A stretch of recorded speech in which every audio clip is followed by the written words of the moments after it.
12 जानेवारी 1598 स्वराज्याच्या जननी माँसाहेबांची जयंती. माँसाहेबांबद्दल काय वर्णावं. महाराष्ट्राच्या मातीत रोवलेली पहार काढून ज्या माऊलीनं गुलामगिरीच्या छताडावर प्रहार केला, ज्या माऊलीनं आम्हा मराठी माणसाला स्वराज्यरूपी राजे शिवराय दिले, ज्या माऊलीनं या मातीतील आयाबायांमध्ये धाडस निर्माण केलं. माँसाहेब म्हणजे स्वराज्याच्या जगदंबाच.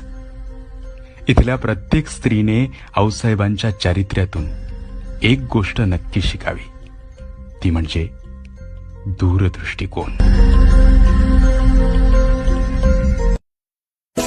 हिंद मनाचे दैवत झाले शिवशंभू माऊली, माता धन्य जिजाऊ झाली शिवबाची सावली.